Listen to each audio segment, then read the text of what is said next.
My name is Leroy Hulsey, that's my middle name, and I'm a structural engineering professor here at the University of Alaska Fairbanks. I started in school at a little place called Rolla, Missouri, then graduated, got a master's degree from that same school, headed off to work in the consulting engineering environment. During that time I started working on a Ph.D. at the University of Illinois Champaign. The reason I went there is because that was probably the #1 school in the nation in structural engineering, and I wanted to study under the best. So I just want to come to you today and kind of share with you some exciting news here at UAF. We do have over $121 million building, and as part of that, we've got a high bay test facility. We can basically do airplane wings, 2-story buildings easily, shear walls, which is what we've got laying down there right now to do some testing on. We're going to be actually doing testing with undergraduate students instead of graduate students, which is pretty exciting if you stop and think about it, because they get a chance to do testing as part of their coursework, which you don't always get. So that's pretty exciting. My favorite part of being a professor is to help a person become better than they are. Watching the light bulb come on and seeing the person realize, oh my gosh, I really understand this. Did you get your report in on your testing? After all the dwindling it down, there's still 4,500 data points. Wow. Good. Sounds exciting. You guys have a nice break. Nice holiday. You filming something? Huh? You filming a project? Yeah, this is the World Trade Center thing. Oh. Yeah, so. Well, it's been a point of controversy now for more than a decade. A researcher now from the University of Alaska Fairbanks is weighing in. Dr. Leroy Hulsey, a civil engineering professor at UAF, he led a 4-year study which reevaluates whether Building 7's collapse could have been caused by fire. It's beautiful outside, perfect September day with lots of sunshine. Other than that, it's kind of quiet around the country. We like quiet. It's quiet. It's too quiet.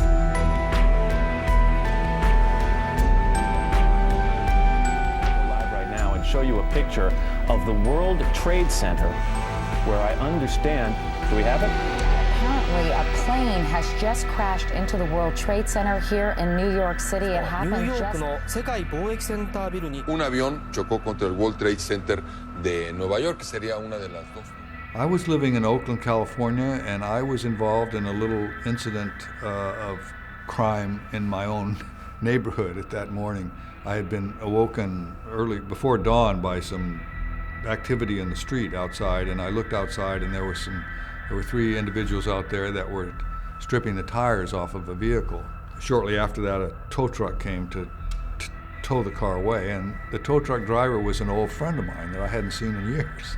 So we were standing out in front talking, and he got a call on the radio, and he went over and he came back and he said to me, somebody just flew a plane into one of the World Trade Center towers in New York City. Witnesses say it may have been a twin-engine plane or possibly could have been a 737 again. Those days we used to have television. I threw my television out of the window. We don't watch the TV anymore. But so I saw the buildings sometime after 9 o'clock in the morning. So that's when I saw it. At first, of course, you think that this is not real. And then, it starts sinking in. And then, of course, the other plane came in.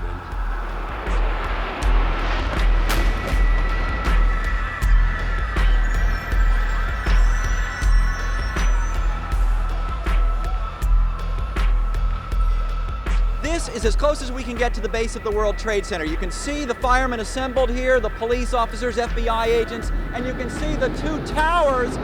A huge explosion now raining debris on all of us.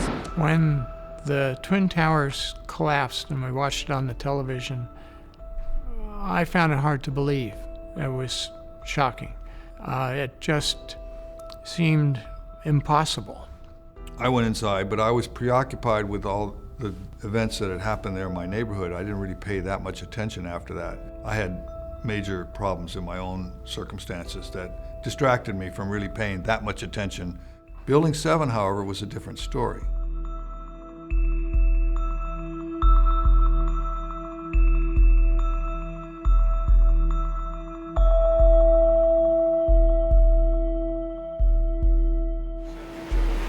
Second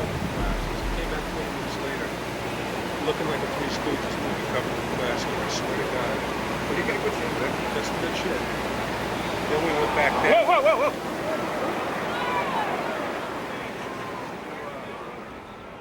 On September 11th, 2001, 7 hours after the North Tower had fallen, a third building collapsed.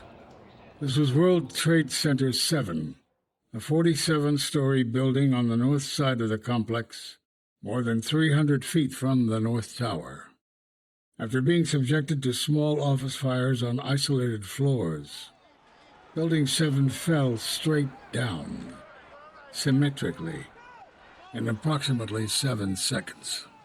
You didn't hear anything about the World Trade Center 7, not for a long time. And we'd never experienced, prior to that day, a steel frame building collapsing due to fire. It just didn't happen. It piques your engineer's interest, I think, speaking as an engineer, even more than the Twin Towers, because it was more of a spontaneous failure, that there must be more of a structural, it wasn't hit by a plane, of course, must be more of a structural reason why that happened. Although the destruction of Building 7 was a structural anomaly that merited an exhaustive investigation, the debris was quickly shipped away from the site. You know, typically, let's say if you have an airplane disaster, you have the FAA and the investigators gathering every little piece of that plane and piecing it back together. There's a generic procedure that you should follow. And one of the first things that you want to do is save the evidence. Building 7 did not require the immediate search and rescue operation that the Twin Towers did. Building 7 didn't come down till 5:20 in the afternoon, and there was nobody in the building, by all accounts. That destruction of the evidence actually amounts to a federal crime. You can't tamper with the evidence at a crime scene. There was quick decisions made about taking that evidence away. Building 7 was no ordinary office building. It housed offices of the Department of Defense, CIA, IRS, and Secret Service. It also held files related to numerous Wall Street investigations, many of which were not backed up elsewhere. Controversy started revolving around Building 7 and its collapse. People just need to look at the whole reason that we got into this fiasco, 9/11, and ask themselves, how did Building 7 out of that complex fall? They didn't answer many questions about why Building 7 fell in the way it did. Building 7 of the World Trade Center came down. It was never hit by an airplane. Santa Cruz, California. Good morning. FEMA claimed in its 2002 Building Performance Study Report the specifics of the fires in WTC 7 and how they caused the building to collapse remain unknown at this time. Building 7 is made up of welded structural steel frames on the outside. It's like a tube structure on the outside of the building, and there's an inside core that's also a tube structure. If you're pulling on, members failing on the inside, pulling in, it's not going to break apart. It's just going to bend and twist. There were no structural related shortcomings in the building, and I do know that the New York City codes are far more restrictive, particularly for high-rise buildings. And yet on 9/11, many claimed that Building 7 would collapse. This included members of the New York Fire Department. So we were setting up triage as close to the pile as possible, as on it in many cases. By noon or 1 o'clock, they told us we had to move from that triage site up to Pace University, a little further away, because Building 7 was going to come down or being brought down. Did they actually use the word brought down, and who was it that was telling you this? The fire department. They did use the word, we're going to have to bring it down. The news agencies had their say as well, with some even claiming Building 7 had collapsed before it had done so. We are getting information now that one of the other buildings, Building 7, in the World Trade Center complex is on fire and has either collapsed or is collapsing. Keep your eye on that building. It'll be coming down. The building is about to blow up. Jane, what more can you tell us about the Salomon Brothers building and its collapse? As you can see behind me, the Trade Center appears to be still burning. We see these huge clouds of smoke and ash. And this is it. That's the building coming down. Oh my God! Oh my God! Oh my God! No! No! What we've been fearing all afternoon has apparently happened. We were watching number 7 World Trade. Despite the rush to remove the debris from Building 7, a group of engineers from the Worcester Polytechnic Institute, volunteering for FEMA, managed to secure a single piece of steel from Building 7 for analysis. They were shocked to see that the steel resembled, in their words, Swiss cheese. The Journal of the Minerals, Metals, and Materials Society stated that there was evidence of a severe high-temperature corrosion attack on the steel. This strongly suggests that the temperatures in this region of the steel beam approached around 1,000 degrees Celsius, or 1,800 degrees Fahrenheit. FEMA's hypothesis was a liquid eutectic mixture containing primarily iron, oxygen, and sulfur formed during this hot corrosion attack on the steel. The temperatures required to produce liquid iron far exceed those achievable from an office fire. That shows there's quite a bit of other chemicals involved causing the steel to corrode and basically disintegrate like that. FEMA referred to these extreme temperatures as a very unusual event and pointed out that this same phenomenon was seen in samples from one of the Twin Towers.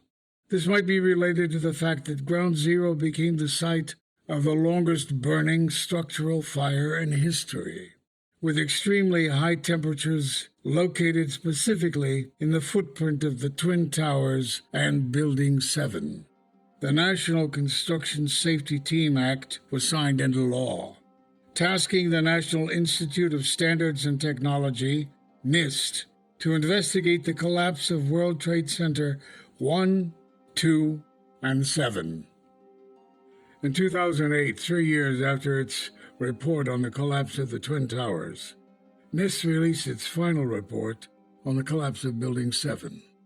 This was a moment heavily anticipated by many, as Building 7 had been marred with controversy since it collapsed.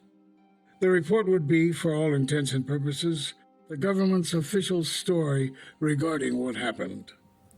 Eventually, a girder on floor 13 lost its connection to a critical interior column. This began a cascading chain of failures of 8 additional floors. With the support of these floors gone, we now had column 79 unsupported over multiple floors, and it buckled, which initiated the fire-induced progressive collapse of the building. NIST's explanation for the collapse of Building 7 was thermal expansion, a new collapse phenomenon that it claimed to have discovered. NIST stated that a primary load-bearing girder attached to column 79 became dislodged from its column connections, causing a series of failures through columns 80 and 81, bringing the entire building down. According to NIST, even without the initial structural damage caused by debris impact from the collapse of WTC-1, WTC-7 would have collapsed from fires having the same characteristics as those experienced on September 11, 2001. Conspicuously absent from NIST's report is the corroded piece of steel from Building 7, despite FEMA having identified it as a key piece of evidence. The extreme temperatures responsible for the corrosive attack on the steel were magnitudes higher than the maximum temperatures estimated by NIST to have occurred inside Building 7. The New York Times referred to that piece of steel as perhaps the deepest mystery uncovered in the investigation. There's a reference often made to a piece of steel from Building 7. That there was no evidence that any of the residue in that piece of steel had any relationship to an undue fire event in the building or any other kind of incendiary device in the building. They seem to focus on a solution right from the very beginning and ignore all evidence that would have led them in any other direction. So that's bass backwards, as they say.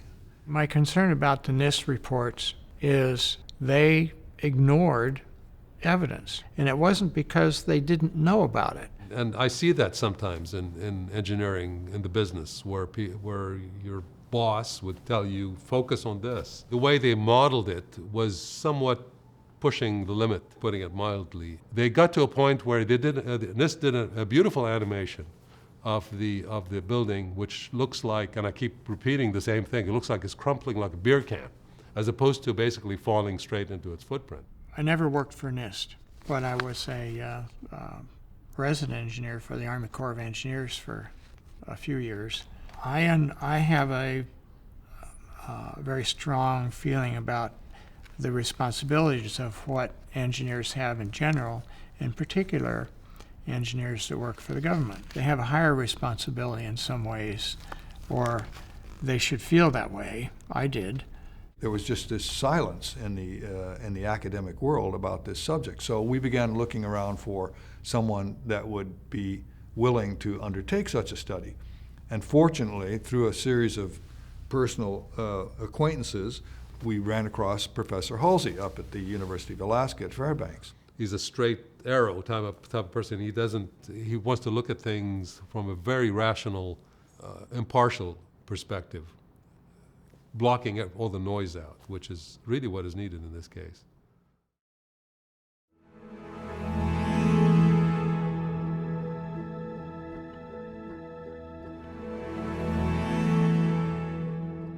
In 2015, Professor Hulsey began his investigation into the collapse of Building 7, funded by Architects and Engineers for 9/11 Truth. Okay, when did I first learn about the collapse of Building 7? It was when I was first contacted by John Thay, who is a active member of AE 9/11 Truth. And he asked me to see if I would be willing to do this study, and I turned him down. And he came back again and said, hey, can we get an estimate from you? And I turned him down. Then he came back again, asked me again. I said, well, okay, I'll give you an estimate. That's when we basically got started.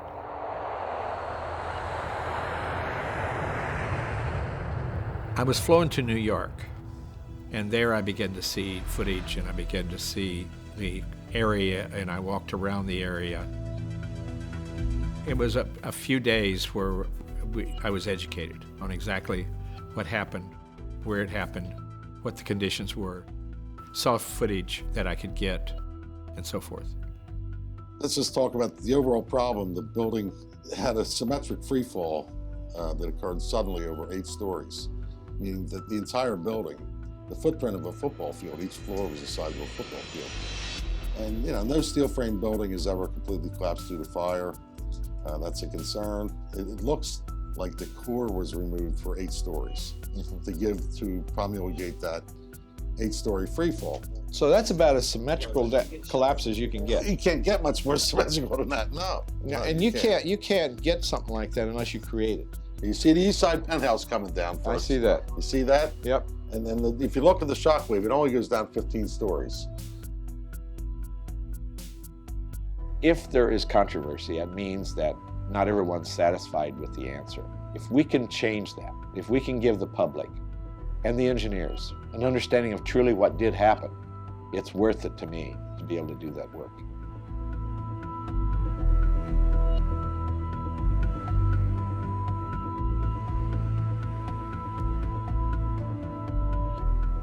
I don't develop first impressions. I can't afford first impressions. I develop material, and then from that I develop what I think are the conditions. I'm really kind of shocked. I mean, I knew this, but it makes no sense that you would not take the steel. I mean, we do it for planes. We do it for anything that breaks. This girder is A2000. It's designated A2001. Its shop drawing has never been released. Really? No. Why is that? That's a good question. I really do enjoy complications. And the more complicated, the more I enjoy it. When I first started, I had a couple of students that were really interested, and they spoke to their families and they chose not to work out it. They thought it was too risky. You know, it's a couple of students that had spent their lives thinking about this. So. For Hulsey, who's in his 70s, and this happened like over 10 years ago now, but over 10 years ago when this happened, I was in 2nd grade, so I'm going to be living with the implications of this for a much longer time.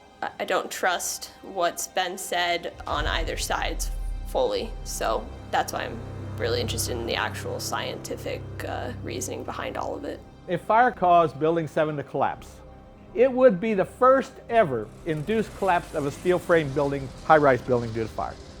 If you imagine these white lines right here are vertical, and you can see as you look at it that the structure is basically coming down as a straight line. It's amazing how straight it's dropping.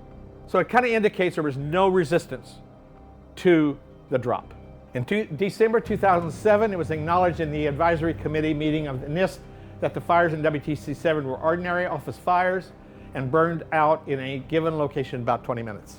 Basically, they said that fire caused expansion contraction of enough movement that the bearings that this girder sat on that supported that column moved off the bearing system, and it caused the column to drop. We're creating a virtual building when we're going to simulate its behavior due to the conditions that we're going to give it. So that's the approach. I'm taking the worst condition, I'm going to look at the best condition. Right now I'm looking at the worst. And if I can't make it do what everybody else said it did with the worst, then it didn't happen. I've definitely seen the whole free fall that we were talking about. I mean, it's unsymmetrical, and then you take the 1B mount and it just collapses in a complete straight parallel path, which is really fishy.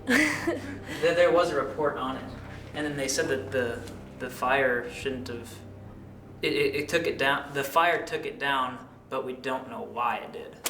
Like all the columns failed all at once. It didn't add up. So, did the presentation change anything about how you felt about the World Trade Centers and World Trade Center 7? Yeah. It's my intention, quite frankly, to not have a point of view about what may have brought this building down. But I think what we can do is to eliminate those things that could not have happened.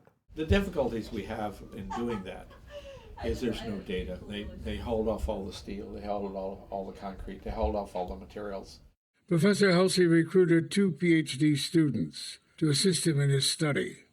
My name is Feng Xiao, and I'm a Ph.D. student of Dr. Hulsey, and I'm now working on the World Trade Center 7 and investigations collapse reason. My name is Jilly Kwan. I'm a PhD student as well. I work with Dr. Hulsey. He works as my advisor. My PhD dissertation will be about high-rise steel frame building under fire. So WTC 4, 5, and 6, they were basically 8 and 9-story buildings, steel buildings actually. Right. And those were built in 1970, about 14 years prior to WTC 7 being built. All 3 of those buildings suffered great amount of damage, but they didn't fail. They didn't actually have a progressive collapse. We began by taking a look at the geometry of the building. 47 stories. It's not symmetrical. Framing was not symmetrical. And so the first thing I did is ask my students, I said, I need to find the centroids of these floors. I need to know that if you pushed on it, where that centroid is going to be. In other words, center of mass. And the whole reason behind that was that if it was going to fail, it would try to fail around that spot. So we ended up with erection drawings, and then from the erection drawings, we put that into a 3D model in AutoCAD.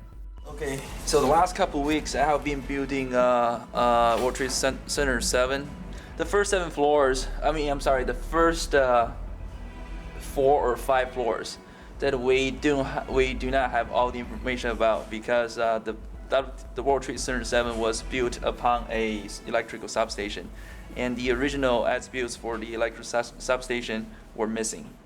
About a year ago or two, when they were both here, quite frankly, there was a couple guys that contacted them and asked them not to do any more studies with me because they felt the project was flawed and they shouldn't be doing any research. And they both came to me and they said, here's what the email that we got. And they said, we plan on continue working with you. And I found that kind of interesting. So I guess there's a group out there called Debunkers, and that was one of them. But they didn't email me. They didn't tell me about it. They only told the students. But the students felt like they were doing really good work. I wanted to ask Tony. Tony, you introduced me to this in New York. Are you still there, and do you have any comments? They're grasping the air that there was a little bit of fire. You're going to give them their temperatures, Leroy, and it's still not going to have a problem. Well, I think, at this point, I have chosen to assume there's no fireproofing anywhere. And if I can put that as a boundary and we don't have a problem, then all of a sudden that whole issue, that whole chapter by Nice is wrong. We know that. We then used 2 computer programs, Abacus, which is an extremely powerful program, highly sophisticated. I then had the other student also duplicating that with another computer program, and that was SAP 2000. From that, we looked at floor 12 and floor 13, as did NIST, and we began to examine the conditions on those floors. The Nice report basically said that the column 79, which is off-center, it's way off on the corner. I'll show it to you in a minute if you want to see it. It moved off the supports because of the expansion of the heat, and it couldn't stay on the bearings, and therefore it brought that whole building down. Our preliminary results is not finding that. We initially did not even go to looking at NIST. What I had to do was paint from a clear palette with nothing there and build the case of whatever happened from 0 influences. Pure science all the way. Now this has everything to do with the response under a fire situation. I'm not talking about the actual failure yet. I'm talking about, was there a possibility it could lead up to failure through these fundamentals that NIST looked at and said they could, I looked at and said they couldn't. There were also plates that were fastened to the to column 79, and those stiff plates would have blocked any movement of A2001 off that base plate. Coming back to the exterior walls, they fixed those instead of allowing them to be what they were, and so all the movement was to the west, according to them, and actually the movement was to the east. So that was a huge difference in behavior and response. There's at least a dozen things that are very seriously wrong with the NIST report. Steel has a very well-known coefficient of thermal expansion. You know that when you heat the beam so much, if it has a certain length, it's going to expand a certain amount. These things can be calculated very closely. Their calculations don't add up. That beam couldn't have expanded far enough to do what they said it did. So that's a very basic problem. Secondly, they said that beam that expanded and pushed this girder, A2001, off of its seat at column 79, which began this whole process. There's several things wrong with that scenario. They said that the flange of the girder moved so far past the seat at the column that the flange curled up, the girder then fell. Well, with the stiffener on there, the girder flange can't curl up. It's too stiff. So that's a problem. Then they ignored the fact that the girder itself was heated, and the girder would also expand along with the beam, and when the girder expands, it's caught behind the stiffener plates on the edge of the column, so it can't move past the edge of the seat. So then there's the fact that their analysis claimed that there was no shear studs on the girder or the beams, and that would force those members to act in concert with the concrete slab above it, which would limit its ability to expand. So all these things are problems. They come back with a letter saying, that wouldn't have affected the behavior of the girder. Those plates were there to stiffen the web, not the flange. They can't even get an engineer to sign that letter. They get somebody from the Public Relations Department to write back and respond in that manner, because no engineer would ever sign that kind of a statement. It's patently wrong. Nobody wants to be responsible for that, so they get somebody that doesn't even have expertise in the field that they're talking about to write a letter and give us that explanation. It's farcical. We're in an age now where transparency is kind of something that everybody is looking for. NIST comment that they won't release their details because of some risk to the public. So that's a problem for engineers. You have to find out what went wrong. In the case of Building 7, it's shrouded in mystery because the conditions which supposedly caused the failure aren't being released. They've been held under lock and key because the government claims that the release of that information would be a danger to public safety. Previously, they would have released it if it was asked in a different light, but just because, there's interest in actually doing a real study here.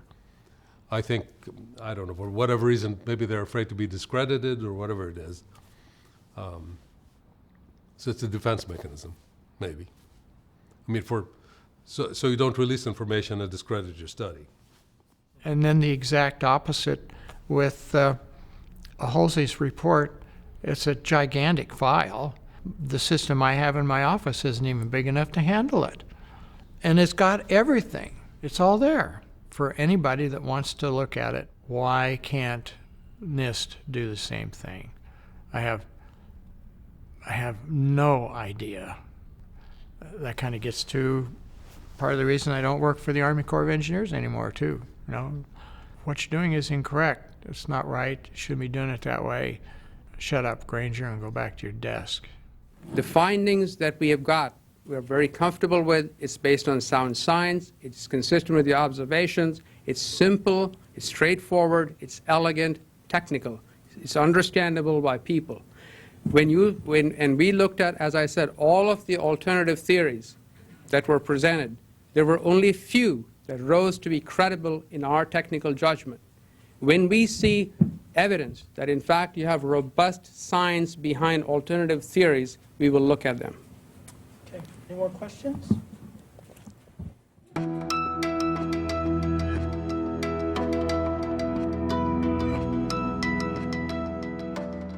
The draft report of Professor Hulsey's study was released for public comment in September 2019, 4 exhausting years later. Well, you know, I'm a perfectionist. I'm very satisfied with what we found. The thing that threw me for a loop is that I thought surely the progressive collapse and the collapse understanding would have been more clear. We spent almost a year on that issue alone. So that was a surprise to me. I didn't expect that to be the case. How much has changed between the draft report that we're scrolling through right now and what the final report will be? Hardly any. Really? Not much. A few little things here and there, but for the most part, it's not significant. So pretty pleased about that.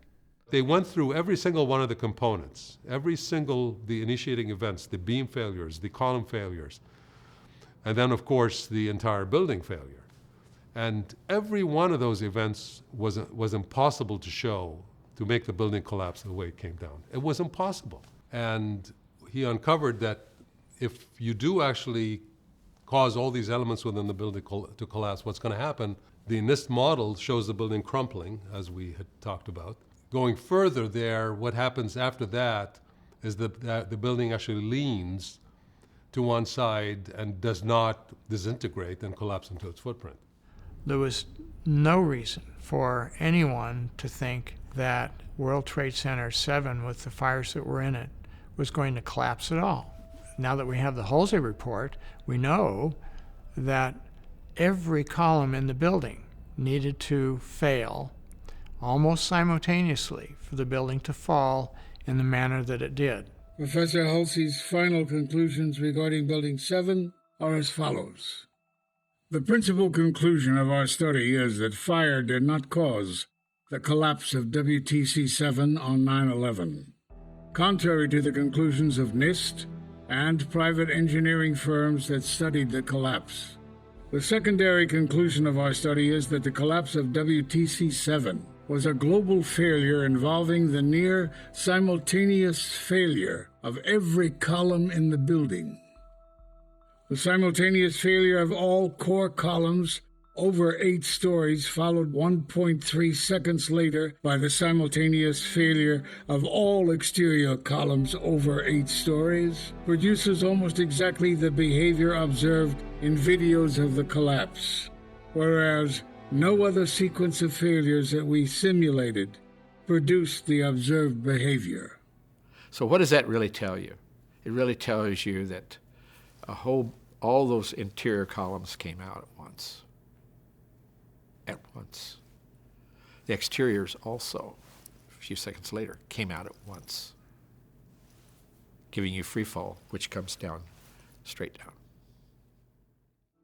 No thermal expansion, no girders walking off their seat. Sever the columns over 8 stories, and the building comes straight down. Our take-home message today is that the reason for the collapse of World Trade Center 7 is no longer a mystery. It fell because thermal expansion, a phenomenon not considered in current building design practice, caused a fire-induced progressive collapse. I feel good about what we did. Consulting engineering firms, architectural firms, they depend heavily on governmental grants, governmental funds. They don't want to cut off the hand that feeds them. And I feel like that's been a factor for some time. In fact, after the draft was released a few months ago, we arranged for him to give a presentation down at the University of California at Berkeley, which is my alma mater, and which I was hopeful there would be some positive response from the faculty there. And we got zero response. They just do not want to touch this subject. You know, we can speculate upon the reasons. It usually involves money. When they get beyond that and can share knowledge scientifically at the professional engineering level, you're going to see a big difference. And I'm pretty optimistic about that. Early on, I had a lot of conversations with peers. So I would ask, please take a look at this thing and tell me what you think. And the last person who actually responded gave me some feedback. He said, I agree with you, Kamal. Click. And that was it. The last time I heard from him. But I can understand. I mean, it's a tough thing to talk about, and it's a downer. It's a downer at parties. I can tell you that. If you want to shut down a conversation, this is what you start with. This is what you talk about. ASCE, the Journal of Engineering Mechanics, which is one of their publications, has been the publication that has justified the official story about how the towers came down. The NIST report on the Twin Towers never explains why the buildings collapsed. It gives a theory for why the collapse initiated, but it doesn't explain how the buildings collapsed. So they're relying on Besant's paper that was published in the Journal of Engineering Mechanics by the ASCE. The roadblock is that these professional organizations are being presented to the public as if the engineering profession stands behind the NIST reports and believes in the veracity of those reports. Whereas in fact, the reality is that when the membership is actually made aware of the contents of those reports, they do not believe them. They do not believe that they are sound engineering reports that meet the standards of our profession. And I know quite a few engineers. I wouldn't say that I know more than other people do, but I'm familiar with a lot of them. Their response is they kind of like to get on with life. They're not so sure they want to get really involved in this situation. The common phrase that appears in the engineering boards of all the states, that's we're here for the public health, safety, and welfare. That's why we're professional engineers. It's our obligation, it's our duty to basically find the engineering truth not necessarily the overall truth. The work that we're doing is ultimately going to make the difference. I have that confidence, because I know the truth always comes out. The fact of the matter is, if there's a problem with the collapse of Building 7, there's a problem with 9/11. And considering that 9/11 has led to irreparable change to America's domestic and foreign policies, that's a very big problem. There is nobody that you can ask, where were they on 9/11? They can't tell you, right? So that tells us right there that 9/11 was a world-changing day, world-changing events. So many times I hear post 9/11, pre 9/11, everybody divides world history now from 9/11 before and 9/11 after. That's the reality of the world that we live in. We all know that the world changed profoundly on 9/11, and it's all built upon this premise. And the fact that it could be a different story, I think it's hard for people to face that. Like the story says, I mean, what are you going to tell your granddaughter? That you did nothing? I mean, I hate to see the planet destroyed, people's livelihoods getting destroyed overseas, and I mean, it's just very disturbing. We got to stop this craziness, this insanity. You know, that's why I don't subscribe to any of the media anymore, just Zippo.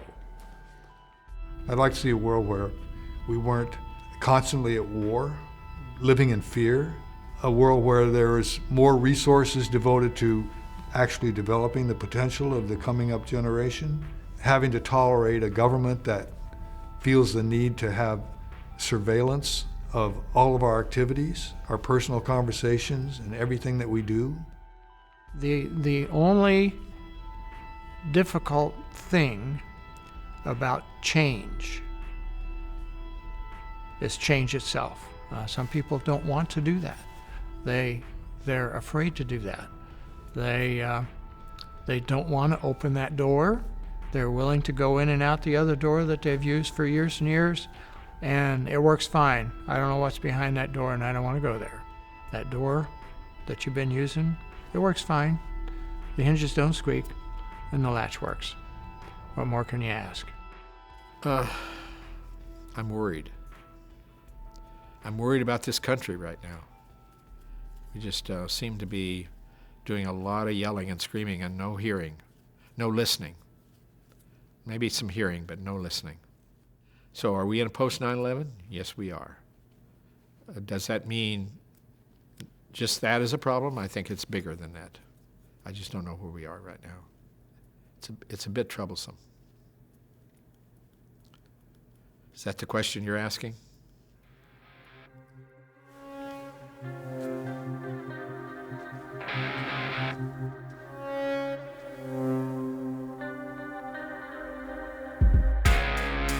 (9/11, 5:20 p.m. Tower 7 collapses. Much to question. This report faulty, needs correction. Lies used as weapons against facts, pure deception. The truth is the truth, there's no neglecting, detecting a cover up. What's the connection? 7.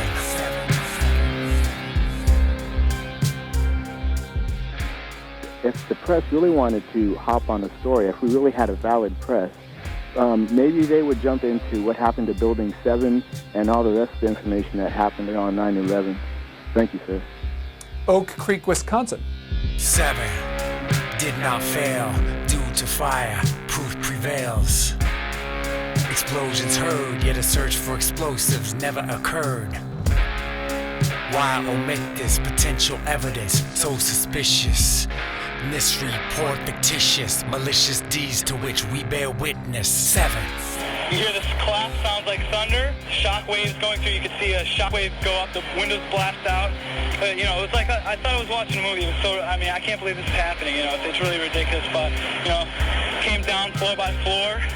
I certainly am much more open-minded about it than I was, and it is because of the involvement of the 9/11 families and all these engineers and architects. Clearly, they know more than I do. Thanks, gentlemen. Thank you.